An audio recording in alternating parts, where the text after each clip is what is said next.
Welcome to the physics class. Chapter is units and measurements. In this class, we are just trying to know about how to prepare for the test, particularly for this chapter. If the test is of this chapter, units and measurements, ಏನೀಗ test ನಡೀತದೆ ಅದಕ್ಕೆ related ಆಗಿ ಒಂದಿಷ್ಟು ನೋಡ್ಕೊಂಡು what should be red, ಏನೇನು ನೋಡ್ಕೊಳ್ಬೇಕು ಅನ್ನೋದನ್ನು ನೋಡೋಣ. This chapter this chapter, that's the second chapter in the physics, ಏನಿದೆ, this is filled with full of rules and regulations.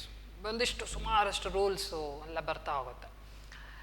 ಹಾಗಿದ್ರೆ ಅದರಲ್ಲಿ ಯಾವುದ್ಯಾವುದನ್ನು ನೋಡ್ಕೊಳ್ಬೇಕು, ಟೆಸ್ಟಿಗೆ ಪ್ರಿಪೇರ್ ಆಗ್ತದೆ. But this is a very important chapter, ನೆನಪಿರಲಿ. Though marks weightage allotted for the exam is very small, ಅಂದರೆ 5 to 6 marks ಇರ್ಬೋದು. But very important chapter, basic chapter. You should go through every point in this chapter. ಆದರೆ ಟೆಸ್ಟಿಗೆ ಬಂದಾಗ what should be read, ಯಾವುದಾದ್ರು important ಅನ್ನೋದಕ್ಕಿಂತ ಯಾವುದಾದ್ರ ಮೇಲೆ ಕೇಳ್ತಾರೆ ಯೂಶ್ವಲಿ ಅನ್ನೋದನ್ನು ಹೇಳ್ತಾರೆ. First you should go through the definitions. ಕೆಲವೊಂದಿಷ್ಟು ಡೆಫಿನಿಷನ್ಸ್ ಬರುತ್ತೆ that may be asked for 1 mark question, as a 1 mark question. Definitions ಆಯಿತಾ, ಯಾವ್ಯಾವ ಡೆಫಿನಿಷನ್ಸ್ ಬರುತ್ತೆ ಅಂತ ಹೇಳಿದ್ರೆ, they may ask to define unit, ಅಥವಾ ವಾಟ್ ಈಸ್ ಎ ಯೂನಿಟ್ ಅಂತ ಕೇಳ್ಬೋದು. What is a physical quantity ಅಂತ ಕೇಳ್ಬೋದು. What is a physical quantity, define fundamental quantity or derived quantity, ಅಥವಾ ವಾಟ್ ಈಸ್ ಅಕ್ಯುರಸಿ, ಪ್ರೆಸಿಷನ್ ಮತ್ತು ಎರರ್ ಅಂತ ಕೇಳ್ಬೋದು. What is dimension, what is dimensional formula. ಅದಾದಮೇಲೆ ಪ್ಯಾರಲ್ಯಾಕ್ಸ್, define parallax and also write what is parallax method. ಈ ರೀತಿಯಾಗಿ 1 mark ಕ್ವಶನ್ಸ್ನ ಕೇಳ್ತಾರೆ. That is particularly 1 markಲ್ಲಿ ಯಾವುದು ನಾನು ಹೇಳ್ತಿರೋದು ಡೆಫಿನಿಷನ್ಸ್. ಇಲ್ಲೊಂದಿಷ್ಟು ಡೆಫಿನಿಷನ್ ಏನು ಬರುತ್ತೆ ಆ ಡೆಫಿನಿಷನ್ಸ್ ಮಾತ್ರ ಹೇಳಿರೋದು, ಆಯಿತಾ. ಇನ್ನು ಕೆಲವೊಂದು ಬಿಟ್ಟು ಹೋಗಿರ್ಬೋದು, ಆಯಿತಾ. ಮತ್ತು ಇನ್ನು 1 markಲ್ಲಿ ಏನು ಕೇಳ್ತಾರೆ ಅಂತ ಹೇಳಿದರೆ, give an example for a physical quantity which is fundamental ಅಂತ ಕೇಳ್ಬೋದು. Example for a fundamental quantity, example for derived quantity ಕೇಳ್ಬೋದು. 1 markಲ್ಲೇ ಹೇಳ್ತಾ ಇರೋದು 1 mark ಕ್ವಶನಲ್ಲಿ. ಅದೇ ರೀತಿಯಾಗಿ ಇನ್ನೇನು ಕೇಳ್ತಾರೆ, give an example for the unitless quantity, dimensionless quantity. ಈ ರೀತಿಯಾಗಿ ಕೇಳ್ಬೋದು, ಗಿವ್ ಎನ್ ಎಕ್ಸಾಂಪಲ್ ಅನ್ನೋ ರೀತಿ. ಇನ್ನು ಡೆಫಿನಿಷನ್ಸ್ ಇನ್ಯಾವುದಿದೆ ಅಂತ ಹೇಳಿದ್ರೆ, ಡಿಫೈನ್ ಲೀಸ್ಟ್ ಕೌಂಟ್, ಅದೊಂದು ಇಂಪಾರ್ಟೆಂಟ್. ಡಿಫೈನ್ ಲೀಸ್ಟ್ ಕೌಂಟ್ ಆಯ್ತಾ, ಡಿಫೈನ್ ಲೀಸ್ಟ್ ಕೌಂಟ್ ಎರರ್, ಇವೆಲ್ಲವೂ they all come under definitions and give example ಅನ್ನೋ ರೀತಿ ಕ್ವಶನ್ಸ್. ಇಷ್ಟನ್ನು ಬಿಟ್ಟು ಮತ್ತಿನ್ನಷ್ಟಿದೆ 1 markಲ್ಲಿ. ಇಲ್ಲಿ ಸುಮಾರು ಕೇಳ್ಬೋದು 1 markಗೆ. ಮತ್ತೆ ಇನ್ನೇನು ಕೇಳ್ಬೋದು ಅಂದರೆ, ಡೈಮೆನ್ಷನಲ್ ಫಾರ್ಮುಲಾ ಕೇಳ್ಬೋದು. Write the dimensional formula for different quantities, physical quantities. ಅದಕ್ಕೆ ಏನು ಮಾಡಬೇಕು, you should go for the page number 9. Refer page number 9. Page number 9ಅಲ್ಲಿ ಒಂದಿಷ್ಟು ಲಿಸ್ಟೇ ಕೊಟ್ಟಿದ್ದಾರೆ, ಅಪ್ ಟು 17 ಕ್ವಾಂಟಿಟೀಸ್. 17 ಕ್ವಾಂಟಿಟೀಸಲ್ಲಿ ಎಲ್ಲದೂ ಇದೆ. Very important fundamental quantities there are 7, ನೆನಪಿರಲಿ. It may also be asked how many fundamental quantities are there. 7 ಅನ್ನೋದು ಗೊತ್ತಿರಬೇಕು. Again also you should know the names of those fundamental quantities. Next ಅದೇ ರೀತಿಯಾಗಿ derived quantities ಇದೆ, definition ಇದೆ. The second column is about expression ಅಂತಿದೆ, physical quantity expression ಅಂತ ಹೇಳಿದರೆ ಅದು ಫಂಡಮೆಂಟಲ್ ಕ್ವಾಂಟಿಟಿ ಮೇಲೆ ಹೇಗೆ ಡಿಫೈನ್ಡ್ ಆಗಿದೆ ಅನ್ನೋದನ್ನು ಹೇಳುತ್ತೆ, ಅಥವಾ it is nothing but the definition of that particular derived quantity ಆಗಿರುತ್ತೆ. ಥರ್ಡ್ ಕಾಲಮಲ್ಲಿ ಡೈಮೆನ್ಷನಲ್ ಫಾರ್ಮುಲಾನ ಕೊಟ್ಟಿದ್ದಾರೆ, dimensional formula, and you should try to write those dimensional formula. Next fourth column is about SI units that are used. ಅದನ್ನು ಕೇಳ್ಬೋದು, ಆಯಿತಾ. Units, they may ask what is the unit for a given of one quantity. For example, what is the SI unit of force ಅಂತ ಕೇಳ್ಬೋದು. ಏನಂತ ಹೇಳ್ಬೇಕು, it should be written as newton ಅಂತ ಬರೀಬೇಕು. Newton ಅಂತ ಬರೆಯುವಾಗ ನೆನಪಿಲ್ಲಿ it should begin with the small letter n, because it's the name of a scientist but used as a name of a unit. ಹಾಗಾಗಿ ಸರಿಯಾಗಿ ಬರೆಯೋದು ನೋಡ್ಕೊಳ್ಬೇಕು. ಹಾಗೆ ಇನ್ನೇನು ಗೊತ್ತಿರಬೇಕು, ಸಿಂಬಲ್ಸ್ ಆಫ್ ದೋಸ್ ಯೂನಿಟ್ಸ್ ಗೊತ್ತಿರಲಿ. ಏನೇನು ನೋಡ್ಕೊಳ್ಬೇಕೀಗ? ಡೆಫಿನಿಷನ್ಸ್ ಆಯಿತು. Next dimensional formula. Dimensional formula ಗೊತ್ತಿರಬೇಕಂದ್ರೆ you should know the definitions of some quantities. ಅದನ್ನು ನಿಮಗೆ ಎಲ್ಲಿದೆ ಅಂದರೆ page number 9, just refer page number 9 ನಿಮಗೆ ಸಿಗುತ್ತೆ. ಅದಾದಮೇಲೆ ಯೂನಿಟ್ಸ್ ಕೂಡ ಗೊತ್ತಿರಬೇಕು. It may also be asked 1 ಮಾರ್ಕಲ್ಲಿ ಕೇಳ್ಬೋದು. Write the SI unit of work done, write the mention the SI unit of current, ಈ ರೀತಿಯಾಗಿ ಕೇಳ್ತಾರೆ. ಹಾಗಾಗಿ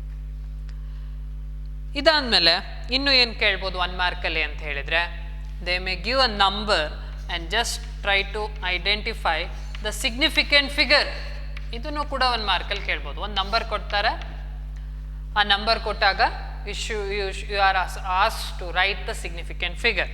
For example 2030 ಅಂತ ಏನೋ ಕೊಟ್ಟರು, you should write the significant figure for this, and the significant figure is 3. ಯಾಕೆ? Because there are 2 non-zero digits, ಎರಡಿದೆ. All the non-zero digits are taken as significant. ಒಂದು 2 ಸಿಗ್ನಿಫಿಕೆಂಟ್ ಆಯ್ತು. ಈಗ 2 they should count the number of digits. ಆಯಿತಾ? non-zero digits ಎಷ್ಟಿದೆ? 2. ಅದರೊಟ್ಟಿಗೆ the zero which comes in between non-zero digits ಅದನ್ನು ಕೂಡ significant ಆಗುತ್ತೆ. ಹಾಗಾಗಿ 3. there are 3. why this 0 is not taken ಅಂತ ಕೇಳಿದರೆ, the zero which comes trailing zeros ಅಂತ ಕರಿತೀವಿ, ಲಾಸ್ಟಿಗೆ ಬರೋ ಝೀರೋಸು, ದೇ ಆರ್ ನಾಟ್ ಸಿಗ್ನಿಫಿಕೆಂಟ್. ಆಯಿತಾ? ಹಾಗಾಗಿ ಆ ಡೆಫಿನೇಷನ್ ಇದೆ, ಅದು ರೂಲ್ಸ್ ಇದೆ, ಅದನ್ನು ನೋಡ್ಕೊಳ್ಬೇಕು ನೀವು. ಆಯಿತಾ? ನೆಕ್ಸ್ಟ್ ಈ ರೀತಿಯಾಗಿದ್ದಿದ್ರೆ, ಒಂದು ವೇಳೆ ಈ ರೀತಿ ಇದ್ದಿದ್ರೆ, if there is a decimal point after 2, ಈಗ ಸಿಗ್ನಿಫಿಕೆಂಟ್ ಫಿಗರ್ ಎಷ್ಟು ಅಂದರೆ 4, because trailing zeros are taken as significant after the decimal point. Decimal point ಆದಮೇಲೆ ನಂಬರ್ ಬಂದು ಅದಾದಮೇಲೆ ಝೀರೋಸ್ ಏನು ಬರುತ್ತೆ, ಅಥವಾ ಡೆಸಿಮಲ್ ಪಾಯಿಂಟ್ ಆದಮೇಲೆ ಝೀರೋಸ್ ಬಂದರೆ they are all taken as significant. ಆಯಿತಾ? ಅದೇ ಹೀಗಿದ್ದಿದ್ರೆ ನೋಡಿ, ಇದೇ ಎಕ್ಸಾಂಪಲ್ ತಗೊಂಡ್ರೆ ಹೀಗಿದ್ರೆ, once again there are 4 significant figures. ಯಾಕೆಂದರೆ ದೀಸ್ ಝೀರೋಸ್ ಏನಿದೆ, they are not taken as significant because this is less than 1. Less than 1 ಆದಮೇಲೆ ಇಮಿಡಿಯೇಟ್ ಝೀರೋಸ್ ಏನು ಬರುತ್ತೆ, the immediate zeros after the decimal point, they are not significant. But all those trailing zeros and the zeros in between the nonzero digits are significant. ಹಾಗಾಗಿ ಈ ಝೀರೋನ count ಮಾಡಲ್ಲ. Zero and decimal point ಆದಮೇಲೆ ಬರುವಂಥ ಈ zero ಏನಿದೆ ಅದು count ಮಾಡಲ್ಲ, because this is less than 1, ನೆನಪಿರಲಿ. ಹಾಗೆ the zeros which are coming last, ಅದು ಟ್ರೈಲಿಂಗ್ ಝೀರೋಸ್ ಏನು ಕರಿತೀವಿ, they are counted as significant. ಈ ರೀತಿಯಾಗಿ you should go through the rules of those significant figures. ಅದು ಗೊತ್ತಿದ್ರೆ you can solve this. Significant figure ಆಯಿತು. ಏನೇನು ಡೈಮೆನ್ಷನಲ್ ಫಾರ್ಮುಲಾ ಆಗಿದೆ. ಹಾಗೆ ಇನ್ನೊಂದು ಪ್ರಿನ್ಸಿಪಲ್ ಇದೆ ಅಲ್ಲಿ, ಏನು, state the principle of homogeneity. It may be asked, ಆಯಿತಾ, ಫಾರ್ 1 ಮಾರ್ಕ್. ಆಯಿತಾ? ಇನ್ನೇನು ಕೇಳ್ತಾರೆ 1 ಮಾರ್ಕಲ್ಲಿ ಅಂತ ಹೇಳಿದರೆ, ಕನ್ವರ್ಷನ್ ಆಫ್ ಯೂನಿಟ್ಸ್ ಕೇಳ್ಬೋದು 1 ಮಾರ್ಕಲ್ಲಿ. ಏನು, ಜಸ್ಟ್ ಆನ್ಸರ್ ಮಾಡಿದರೆ ಸಾಕಾಗತ್ತೆ. ಅದು ಯಾವುದು, ಕನ್ವರ್ಷನ್ ಆಫ್ ಏನು, degree to radian or radian to degree, ಅಥವಾ for different units. It may be given in SI ಯೂನಿಟ್. ಫಾರ್ ಎಕ್ಸಾಂಪಲ್ 100 ಸೆಂಟಿಮೀಟರ್ ಅಂತ ಕೊಟ್ಟಿರ್ತಾರೆ. You should convert this into metre. The answer is 1 metre. ಮತ್ತು different ಯೂನಿಟ್ಸನ್ನು convert ಮಾಡ್ಲಿಕ್ಕೆ ಬರಬೇಕು. ಅದಕ್ಕೆ ಆ ರಿಲೇಷನ್ಸ್ ಗೊತ್ತಿರಬೇಕು. 1 ಮೀಟರ್ ಅಂದರೆ ಎಷ್ಟೋ, ಅದು ಕ್ಲಾಸಲ್ಲಿ ಆಗಿದೆ, ಅದು ನೋಡ್ಕೊಳ್ಳಿ. ಅಂದರೆ ಕನ್ವರ್ಷನ್ ಆಫ್ ಯೂನಿಟ್ಸನ್ನು 1 ಮಾರ್ಕಲ್ಲಿ ಕೇಳ್ಬೋದು. ಹಾಗೆ 1 ಮಾರ್ಕಲ್ಲಿ ಬರೋದು ಇಷ್ಟ. ಯಾವುದಾದ್ರು definitions, dimensional formula, units of different quantities, symbols of those quantities, significant figures ಕೇಳ್ಬೋದು, write the significant figure, and also conversion of units. ಜೊತೆಗೆ 2 ನಂಬರ್ನ ಕೊಟ್ಟು they may asked to add it or subtract, ಏನೋ ಒಂದು ಆಪ್ರೇಷನ್ ಮಾಡಲಿಕ್ಕೆ ಹೇಳ್ಬೋದು, mathematical operation, and keep the answer in ಏನೋ correct significant digit ಅಂತ ಕೇಳ್ಬೋದು. ಆಗ you should know the rules and you should suppose to follow those rules and write answer. ಏನು, if you are adding 2 numbers or subtracting 2 numbers, rule ಗೊತ್ತಿರಬೇಕಾಗಿರೋದೇನು, if you are adding and subtracting, add subtract ಮಾಡ್ತಿದ್ದೀರಿ ಅಂದರೆ ಅಲ್ಲಿ 2 number ಇದ್ದಾಗ you should count the number of digits after the decimal point. Decimal point ಆದಮೇಲೆ ಎಷ್ಟು digits ಇದೆ ಅನ್ನೋದು ನೋಡ್ಕೊಳ್ಳಿ. the answer should contain only that much number of decimal points. ಎಷ್ಟು ಅಂದರೆ ಲೀಸ್ಟ್, ಎರಡರಲ್ಲಿ ಯಾವುದ್ರಲ್ಲಿ ಕಡಿಮೆ ಇರುತ್ತೋ ಅದು. ಫಾರ್ ಎಕ್ಸಾಂಪಲ್ 2.02 ಇದೆ ಪ್ಲಸ್ 2.1 ಅಂತಿದೆ. ಆನ್ಸರ್ ಏನಾಗಬೇಕು? ಆ್ಯಡ್ ಮಾಡಿದರೆ ತಕ್ಷಣ ನಮಗೆ ಬರೋದೇನು ಇಷ್ಟು ಬಂತು, 4.12 ಅಂತ. ಬಟ್ ಇಲ್ಲಿ ಡೆಸಿಮಲ್ ಡಿಜಿಟ್ಸ್ 2 ಡೆಸಿಮಲ್ ಡಿಜಿಟ್ಸ್ ಇದೆ, ಇಲ್ಲಿ 1 ಇದೆ. ಹಾಗಿದ್ರೆ ಲೀಸ್ಟ್ ಇದು. ಹಾಗಿದ್ರೆ ನಿಮ್ಮ ಆನ್ಸರಲ್ಲೂ ಕೂಡ ಏನಾಗಿರಬೇಕು? 1. ಅಂದರೆ ರೌಂಡ್ ಆಫ್ ಮಾಡ್ತೀವಿ. You should use the rounding off rules. If you should eliminate this ಅಲ್ವಾ, because the final answer should contain the least number of decimal digits. ಹಾಗಾಗಿದ್ದರೆ you should eliminate the second decimal place, but this is less than 5, hence the previous number is retained as such. ಹಾಗೆ 4.1 ಅಂತಲೇ ಉಳಿಯುತ್ತೆ. ಹಾಗೆ ಅದೇ ಸಬ್ಟ್ರಾಕ್ಷನಲ್ಲೂ ಇದೇ rule, final answer should contain least number of decimal digits in the given numbers. Subtraction ಮತ್ತು ಅಡಿಷನಲ್ ಹೀಗಾದರೆ, ಮಲ್ಟಿಪ್ಲಿಕೇಶನ್ ಮತ್ತು ಡಿವಿಷನಲ್ಲಿ ಏನು? You should count the significant digits in the given numbers. ಏನು ನಂಬರ್ ಕೊಟ್ಟಿರ್ತಾರೆ ಅದರಲ್ಲಿ ಸಿಗ್ನಿಫಿಕೆಂಟ್ ಡಿಜಿಟ್ಸ್ ನೋಡ್ಕೊಳ್ಬೇಕು. And the final answer should contain least number of significant digits in the given numbers. ಅಂದರೆ ಒಂದು ನಂಬರಲ್ಲಿ 4 ಸಿಗ್ನಿಫಿಕೆಂಟ್ ಡಿಜಿಟ್ಸ್ ಇದ್ದು ಇನ್ನೊಂದರಲ್ಲಿ 3 ಇದ್ದರೆ final answer should contain 3 significant digits ಆಯಿತಾ. ಇಷ್ಟು. This is about 1 mark questions. ಅಂದರೆ ಇಲ್ಲಿ ನಿಮಗೆ ಏನು ಮಾಡ್ಬೋದು, ಇನ್ನೂ ಕೇಳ್ಬೋದು, ಯಾವುದು just round of the number ಅಂತಲೂ ಕೇಳ್ಬೋದು. ದೇ ಮೇ ಗಿವ್ 1 ನಂಬರ್, ಆ 1 ನಂಬರ್ ಕೊಟ್ಟು round it off to 5 digits ಅಂತ ಕೇಳ್ಬೋದು. ಅಲ್ಲಿ 6 ಡಿಜಿಟ್ಸ್ ಇರುತ್ತೆ, but you should round it off to 5 digits. ಹಾಗೇನು ಮಾಡಬೇಕು? You should just go through the rounding off rules. ಆ ರೂಲ್ಸನ್ನು ನೋಡ್ಕೊಂಬಿಡಿ. ಯಾವುದೇದು ಅಂತ ಹೇಳಿದರೆ, ಕ್ವಶನ್ ನಂಬರ್ 2.30 ಏನಿದೆ, ಕ್ವಶನ್ ನಂಬರ್ 2.30, 2.31, 2.32 ಅಲ್ಲಿ ಎಲ್ಲದರಲ್ಲೂ ಕೂಡ ಏನು ಗೊತ್ತಿರಬೇಕಂದ್ರೆ you should know the rules ಅಷ್ಟೇ. ಅದನ್ನು ನಿಮಗೆ ರೂಲ್ ಬರೀಲಿಕ್ಕೆಲ್ಲೂ ಕೇಳಲ್ಲ. ಮತ್ತೆ ಹೇಳ್ತಾ ಇದ್ದೀನಿ, ಕ್ವಶನ್ ನಂಬರ್ 2.30, 2.31, 2.32 ಏನಿದೆ ಅದು ನಿಮಗೆ ಏನು ರೂಲ್ಸನ್ನು ಬರೀರಿ ಅಂತೆಲ್ಲೂ ಕೇಳಲ್ಲ.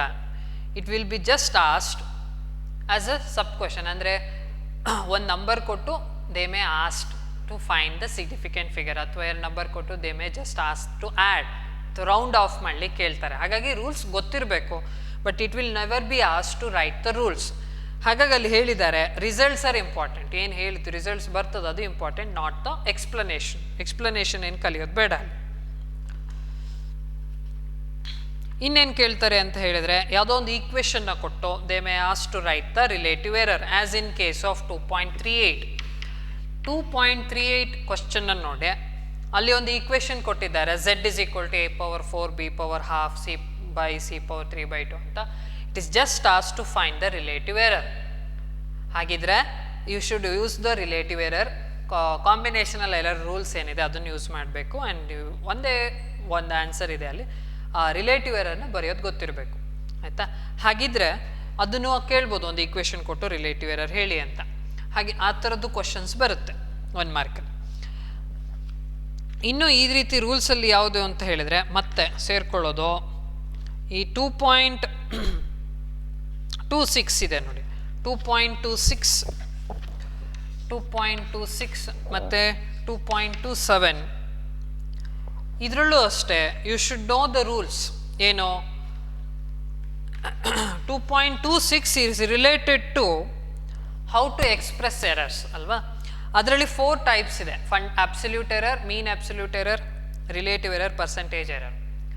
ಅದರಲ್ಲಿ ಮ್ಯಾಥಮೆಟಿಕಲ್ ಫಾರ್ಮ್ ಇದೆಲ್ಲ ಅದು ಗೊತ್ತಿರಬೇಕು ನಿಮಗೆ. That's it. ನಿಮಗೆ ಅದೇನು ಡೆಫಿನೇಷನ್ಸ್ ಎಲ್ಲ ಯೂಶ್ವಲಿ ಕೇಳಬಾರ್ದು ಅಂತಿಲ್ಲ, ಯೂಶ್ವಲಿ ಕೇಳಿಲ್ಲ ಅಷ್ಟೇ.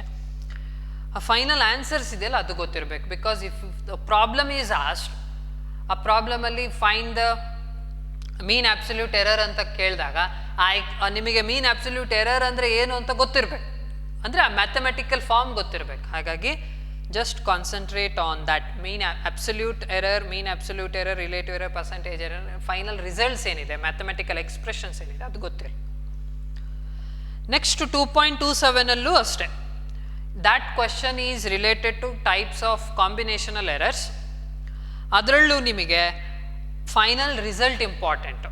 ಸಮ್ ಅಥವಾ ಡಿಫ್ರೆನ್ಸ್ ಇದ್ದಾಗ ಎರಡೂ ಎರರ್ಸ್ನ ಆ್ಯಡ್ ಮಾಡ್ತೀರಿ, ಅಬ್ಸಲ್ಯೂಟ್ ಎರರ್ನ ಕ್ಯಾಲ್ಕುಲೇಟ್ ಮಾಡ್ತೀರಿ ಅನ್ನೋದು ಗೊತ್ತಿರಲಿ. ಅದು final result is very important. Delta A plus delta B ಆಗುತ್ತೆ ಅನ್ನೋದು. ಅದೇ ಪ್ರಾಡಕ್ಟ್ ಅಥವಾ ಕೋಶಂಟ್ ಇದ್ದಾಗ you should suppose to find the relative error. It is easy to find. ಅಲ್ಲೂ ಕೂಡ ಆ್ಯಡ್ ಅಪ್ ಅಂದರೆ ಎರಡಕ್ಕೂ ಒಂದೇ ರಿಸಲ್ಟ್ ಬರುತ್ತೆ. ಎಡಿಷನ್ ಪ್ರಾಡಕ್ಟಿಗಾಗಿರ್ಬೋದು ಕೋಶಂಟಿಗಾಗಿರ್ಬೋದು, ಅದನ್ನು ನೋಡ್ಕೊಳ್ಳಿ. ಹಾಗೆ ಪವರ್ ಇದ್ದರೆ ಎ ಪವರ್ ಕೆ ಅಂತಿದ್ರೆ ಏನಂತಾಗತ್ತೆ, that will be K delta. ಅಂದರೆ ಪವರ್ಸ್ ಏನಾಗುತ್ತೆ, it get multiplied with the relative error. Final results ಇದೆ ನೋಡಿ, ಮ್ಯಾಥಮೆಟಿಕಲ್ ಎಕ್ಸ್ಪ್ರೆಷನ್, ಅದನ್ನು ನೋಡ್ಕೊಳ್ಬೇಕು. ಯಾವುದದು, if z is equal to a plus b, delta z is equal to error. what is the absolute error in z ಅಂತ ಕೇಳಿದ್ರೆ it is delta A plus delta B. ಇದು ಗೊತ್ತಿರಬೇಕು ನಿಮಗೆ ಅಷ್ಟೇ. ಮೈನಸ್ ಅಂತಿದ್ರು ಪ್ಲಸ್ ಬರುತ್ತೆ ಅನ್ನೋದು ಗೊತ್ತಿರಬೇಕು, ಆಯಿತಾ. ಅದೇ z is equal to a by b ಅಥವಾ a into b ಅಥವಾ z is equal to a power b, a into b power minus 1 ಅಥವಾ a by b ಇದ್ರೆ what will be delta z by z. this is relative error. ಏನಾಗುತ್ತೆ, delta A by A plus delta B by B ಅನ್ನೋದು ನೋಡ್ಕೊಂಡಿರ್ಬೇಕು. ಮತ್ತೊಂದು z is equal to a power K ಅಂತ ಏನಾದ್ರು ಇದ್ದಿದ್ರೆ, ಇಲ್ಲಿ power plus ಆದರೂ ಇರಲಿ ಮೈನಸ್ ಆದರೂ ಇರಲಿ, ಫೈನಲಿ ರಿಲೇಟಿವ್ ಎರರಲ್ಲಿ ಬರೀತಾ ಏನಾಗಬೇಕು, delta z by z is equal to K into delta A by A. ಪ್ಲಸ್ಸನ್ನೇ ನೆನಪಿಟ್ಕೊಬೇಕು. Plus is taken because in all these cases we are finding maximum error involve. Error ಅಂತ ಕೇಳ್ತಾರೆ, ಹೌದು, ದ್ಯಾಟ್ ಮೀನ್ಸ್ ಎರರ್ ಅಂತ ಹೇಳಿದರೆ ಅಲ್ಲಿ ನಾವು calculate ಮಾಡ್ತಿರೋದು ಮ್ಯಾಕ್ಸಿಮಮ್ ಎರರ್. ಹಾಗಾಗಿ ಇಲ್ಲೆಲ್ಲ ಕಡೆ ಪ್ಲಸ್ ಬರುತ್ತೆ. ಇಲ್ಲಿ ಪವರ್ ಮೈನಸ್ ಇದ್ರೂ it will be taken as plus. ಇಲ್ಲೂ ಅಷ್ಟೇ, ಪವರ್ ಪ್ಲಸ್ ಮೈನಸ್ ಇದ್ರೂ we will take the positive value, maximum error. ಹಾಗಾಗಿ ಈ ಕ್ವಶನ್ಸಲ್ಲಿ 2.30, 31, 32, 26, 27 ಏನಿದೆ, the results are important. Final answers ಏನಿದೆ ದೇ ಆರ್ ಇಂಪಾರ್ಟೆಂಟ್. ಮತ್ತು ಎಕ್ಸ್ಪ್ಲನೇಷನಿಗೆಲ್ಲ ಕೇಳಲ್ಲ. ಎಕ್ಸ್ಪ್ಲೈನ್ ದ ಕಾಂಬಿನೇಷನಲ್ ಎರರ್ಸ್ ಆ ರೀತಿ ಎಲ್ಲ ಕೇಳಿಲ್ಲ. ಕೇಳಬಾರ್ದು ಅಂತಿಲ್ಲ, ಬಟ್ ಇದುವರೆಗೂ ಕೇಳಿಲ್ಲ. But you should go through that. You should have the knowledge of these final results ಅಷ್ಟೇ, because these are all used in solving the problems. ಹಾಗಾಗಿ ಇದು 1 ಮಾರ್ಕ್ ಆಯಿತು. ನೆಕ್ಸ್ಟ್ 2 ಮಾರ್ಕಿಂದೆಲ್ಲ ಹಾಗೆ ಕೇಳ್ತಾರೆ. ಏನು 2 ಮಾರ್ಕ್ ಅಂತ ಹೇಳಿದರೆ, give 2 examples for fundamental quantity, derived quantity ಅಂತ ಕೇಳ್ಬೋದು. ಮತ್ತು ಕ್ವಶನ್ ನಂಬರ್ 2.3 ಮತ್ತು 2.4 ಇದೆ ನೋಡಿ. What is derived quantity, give example, ಆ ರೀತಿ ಕೇಳ್ಬೋದು. What is fundamental quantity, give example, ಆ ರೀತಿ.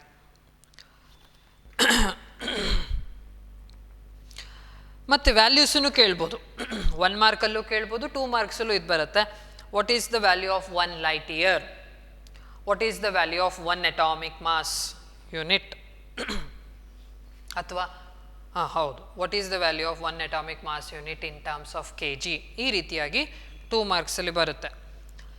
ಇನ್ನೇನು ಕೇಳ್ತಾರೆ ಅಂದರೆ, ಕೇಳಬಹುದಾದಂಥ ಕ್ವಶನ್ನು, write the difference between systematic error and relative error. This may be asked in 3 mark or 2 mark ಕೇಳ್ಬೋದು, ಆಯಿತಾ. What is systematic error, random error 1 ಮಾರ್ಕಲ್ಲೂ ಕೇಳ್ಬೋದು. Name the types of errors ಅಂತಲೂ ಕೇಳ್ಬೋದು, ಆಯಿತಾ. ಅದು 2 ಮಾರ್ಕ್ಸಿಗೆ ಕೇಳ್ತಾರೆ. Name the types of errors ಅಂದಾಗ ಸಿಸ್ಟಮ್ಯಾಟಿಕ್ ಎರರ್, ರ್ಯಾಂಡಮ್ ಎರರ್. ಅಥವಾ ಹೀಗೂ ಕೇಳ್ಬೋದು, write the difference between systematic error and random error. Just refer 2.22. 2.22ನ ರೆಫರ್ ಮಾಡಿ ಅದಕ್ಕೆ. ಅದಾದಮೇಲೆ write any 2 types of systematic errors. 2 ಮಾರ್ಕ್ಸಿಗೆ ಕೇಳ್ಬೋದು. ಅವಾಗ ಬೇರೆ ಇನ್ಸ್ಟ್ರೂಮೆಂಟಲ್ ಎರರ್, ಪರ್ಸನಲ್ ಎರರ್ ಅಂತ ಬರೆದ್ರೆ ಆಯಿತು. ಅಥವಾ explain the 2 types of systematic errors ನೋಡ್ಕೊಳ್ಳಿ. ಎಕ್ಸ್ಪ್ಲೈನ್ ಅಂತ ಕೇಳಿದ್ದಾರೆ ಅಂದಾಗ ಯು ಶುಡ್ ಎಕ್ಸ್ಪ್ಲೈನ್, ಅಥವಾ ಎಕ್ಸಾಂಪಲ್ ಅಂತಲೂ ಕೇಳ್ಬೋದು. Right, give an example for instrumental error 1 ಮಾರ್ಕಲ್ಲೂ ಕೇಳ್ಬೋದು. ಆ ರೀತಿ mention any 2 types of systematic error ಅಂದಾಗ 3ರಲ್ಲಿ ಯಾವುದನ್ನಾದರೂ ಬರೀಬೋದು. ಜೊತೆಗೆ ಡೈಮೆನ್ಷನಲ್ ಫಾರ್ಮುಲಾ ಇಲ್ಲೂ ಕೇಳ್ಬೋದು. ಅದೇ ರೀತಿ ಇನ್ಯಾವುದಿದೆ ಅಂದರೆ, list out the applications of dimensional analysis 2 marks question, ಹಾಗೆ 3 ಮಾರ್ಕ್ಸ್ಗೂ ಕೇಳುವ ಸಾಧ್ಯತೆ ಇರುತ್ತೆ. ಅದರಲ್ಲಿ 3 ಪಾಯಿಂಟ್ಸ್ ಇದೆ. 2 ಮಾರ್ಕ್ಸಿಗೆ ಕೇಳಿದ್ರೆ ಯು ಶುಡ್ ರೈಟ್ 2 ಪಾಯಿಂಟ್ಸ್, 3 ಮಾರ್ಕ್ಸಿಗೆ 3 points. And also there is another question related to dimensional analysis that can be asked for 2 marks or 3 marks. ಯಾವುದು ಅಂತ ಕೇಳಿದರೆ that is limitations. ಯಾವುದು 2.36 ಮತ್ತು 2.42 ಇದೆ. These are the questions related to dimensional analysis. One is related to application, the other one is related to limitations. ಅವೆರಡರಲ್ಲಿ 2 ಮಾರ್ಕ್ಸಿಗೆ ಕೇಳಬಹುದು ಅಥವಾ 3 ಮಾರ್ಕ್ಸಿಗೆ. ಆದರೆ ನೆನಪಿರಲಿ, ಎಷ್ಟು ಕೇಳ್ತಾರೋ you should write that many number of points ಅಷ್ಟೆ, because they are point wise answers ಇರೋದ್ರಿಂದ 2 ಪಾಯಿಂಟ್ ಅಂತ ಬರೀಬೇಕು. If they ask for 2 marks you should write 2 points. ಕರೆಕ್ಟಾಗಿರೋದು ಆನ್ಸರ್ 2 ಪಾಯಿಂಟ್ಸ್ ಬರೀಲೇಬೇಕಾಗತ್ತೆ, ಆಯಿತಾ? ಇದು 2 ಮಾರ್ಕ್ಸಿಂದ ಆಯಿತು. ನೆಕ್ಸ್ಟ್ 3 ಮಾರ್ಕ್ಸಿಗೆ ಬಂದರೆ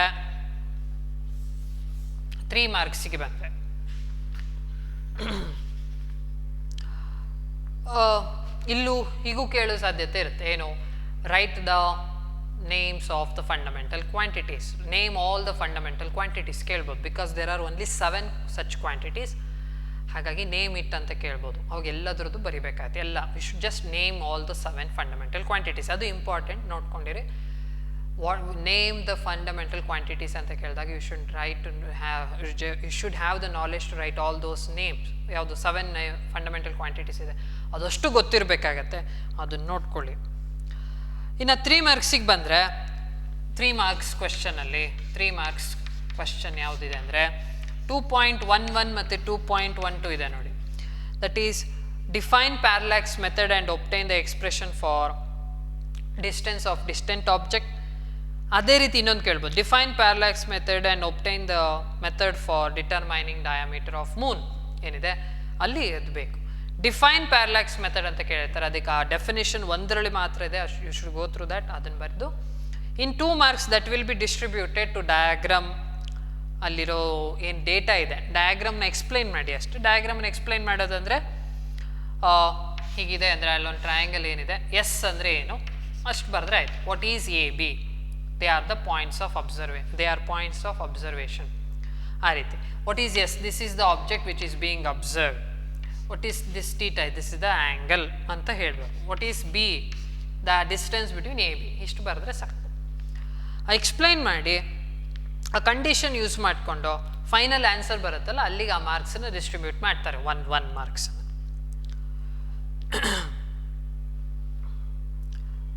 by using the definition of radian ಅದನ್ನು ಕಂಡೀಷನ್ ಯೂಸ್ ಮಾಡಿಕೊಂಡು ದಟ್ ವಿಲ್ ಬಿ ಸಾಲ್ವ್.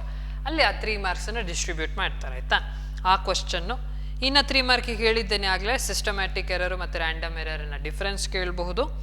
ಜೊತೆಗೆ ಡೈಮೆನ್ಷನಲ್ ಅನಾಲಿಸಿಸಿನ ಅಪ್ಲಿಕೇಶನ್ಸ್ ಇದೆ ನೋಡಿ ಒಂದೊಂದಾಗಿ.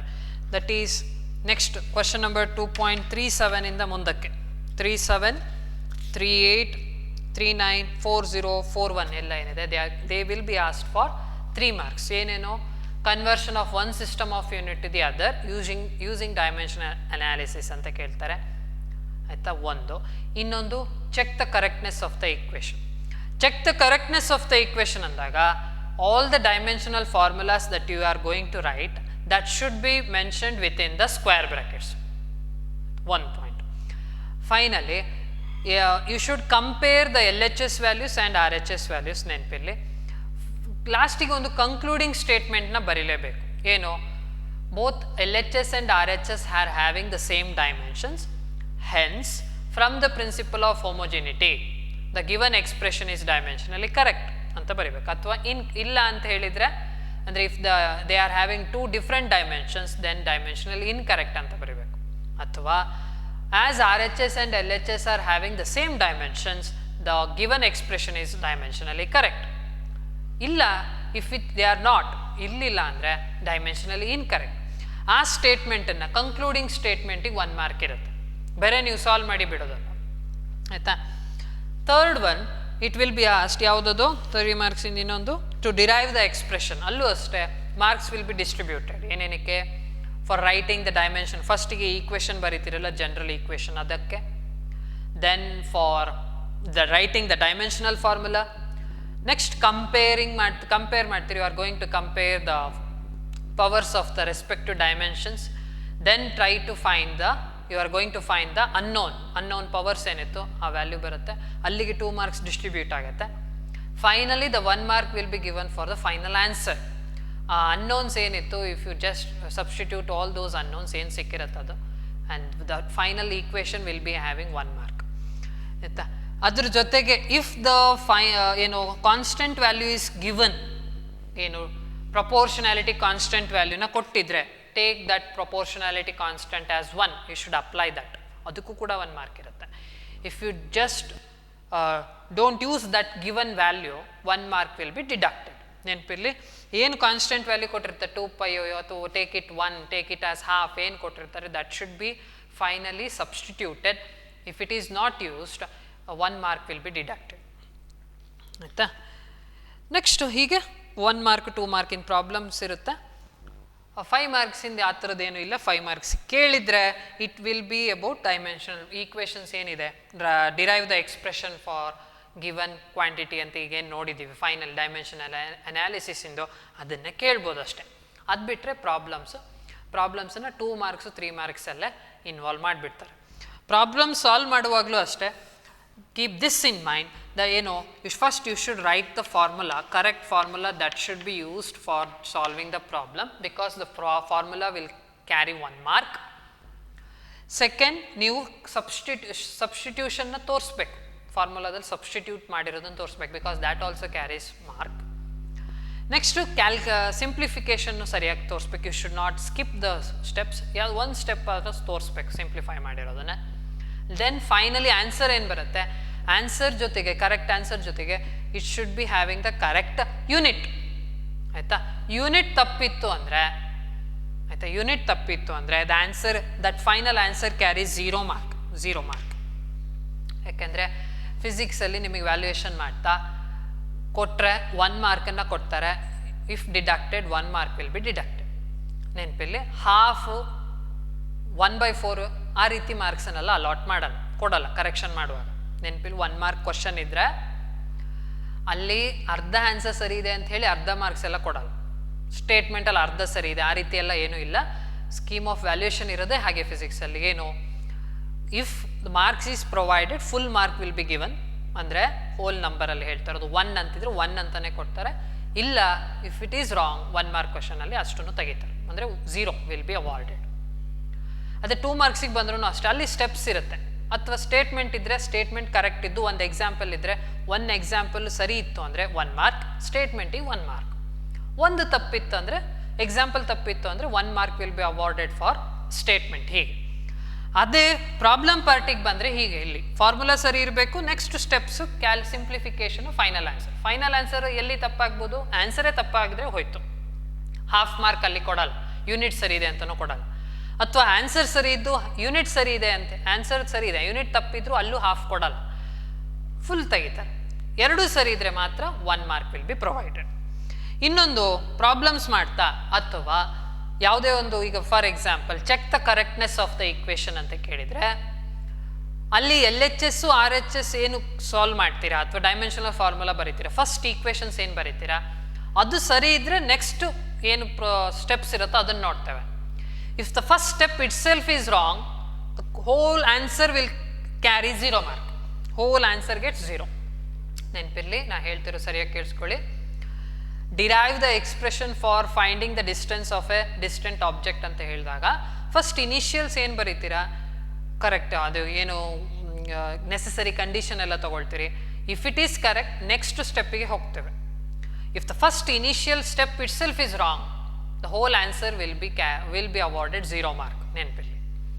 ಅದೇ ರೀತಿ ಕರೆಕ್ಟ್ನೆಸ್ಸಲ್ಲೂ ಅಷ್ಟೇ, dimensionally check the correctness of the equation or derive the expression for this quantity ಅಂತ ಕೇಳಿದಾಗ the first initial equations or initial parameters ಏನು ಬರೀತೀರಿ ಅಥವಾ ಡೈಮೆನ್ಷನಲ್ ಫಾರ್ಮುಲಾಸ್ ಏನು ಬರೀತೀರಿ, ದಟ್ ವಿಲ್ ಕ್ಯಾರಿ ಅದು ಅಷ್ಟು ಫಸ್ಟಿಗೆ ಬರೆಯೋದು ಸರಿ ಇರಬೇಕು ಆಯಿತಾ. ನೆಕ್ಸ್ಟ್ ಇನ್ನು ಅಲ್ಲಿ ತಪ್ಪಾಯಿತು ಅಂದರೆ ನೆಕ್ಸ್ಟ್ ಎಲ್ಲದರಲ್ಲೂ ಸ್ಟೆಪ್ಸಲ್ಲಿ ಸಿಂಪ್ಲಿಫಿಕೇಷನಲ್ಲಿ ತಪ್ಪಿದ್ದೇ ಇರುತ್ತೆ. If the first is first step is wrong, all the further steps will be wrong ಅಲ್ವಾ.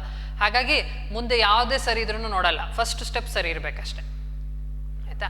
ಹಾಗಾಗಿ ನೆನಪಿರಲಿ, ಇನಿಷಿಯಲ್ಸ್ ಬರೆಯುವಾಗ, ಸ್ಟಾರ್ಟಿಂಗ್ ಬರೆಯುವಾಗ ಸ್ಟೆಪ್ಸಲ್ಲಿ ಅದು ಕರೆಕ್ಟ್ ಇರಬೇಕು. ಅಲ್ಲಿಂದ ನೆಕ್ಸ್ಟ್ ಸರಿ ಇದ್ದರೆ ಮಾತ್ರ ನೆಕ್ಸ್ಟ್ ಸ್ಟೆಪ್ಪನ್ನು ನೋಡ್ತಾ ಹೋಗ್ತೀವಿ. Marks will be awarded for each step. ಸರಿ ಅನ್ಸುತ್ತೆ, ಇಷ್ಟು ಸಾಕು ಅಂದ್ಕೊಳ್ತಾನೆ. This is how you should prepare for the for writing the exam for this particular chapter, that is units and measurements. ಯಾಕೆಂದರೆ this is completely filled with many rules and regulations. ಈ rules regulations ಏನಿದೆ for significant ಫಿಗರ್ಸಿಂದ ಆಗಿರ್ಬೋದು, combinational ಎರರ್ಸಿಂದ ಆಗಿರ್ಬೋದು, how to write dimension of, ಅಲ್ಲೆಲ್ಲ results important ಅಂತ ಮತ್ತೆ ಹೇಳ್ತಾ ಇದ್ದೀನಿ. The results are important. You should know how you should be able to identify the answer ಅಷ್ಟೇ. ಅದನ್ನು ನಿಮಗೆ explain the rules and regulations ಎಲ್ಲ ಎಲ್ಲೂ ಕೇಳಲ್ಲ. Write the rules for finding the significant figures ಕೇಳಲ್ಲ, ಆ ರೀತಿ ಎಲ್ಲ ಕ್ವಶನ್ಸ್ ಇರಲ್ಲ. ಹಾಗಾಗಿ ಅದನ್ನು ನೆನ್ಪಿಟ್ಕೊಳ್ಳಿ. Just go through the results. ಅಲ್ಲಿ ನಾನೇನೇನು ಆವಾಗಲೇ ಹೇಳಿದ್ದೇನೆ ಆ ಕ್ವಶನ್ಸಿಗೆ ರಿಸಲ್ಟ್ಸ್ ಮಾತ್ರ ಇಂಪಾರ್ಟೆಂಟು. ಅದನ್ನು ಯೂಸ್ ಮಾಡೋದು ಗೊತ್ತಿರಬೇಕು. You should know how to use those results in the given question. Okay, ಇಷ್ಟು ಗೊತ್ತಾಗಿದೆ ಅಂದ್ಕೊಳ್ತಾನೆ. Will end here. Thank you.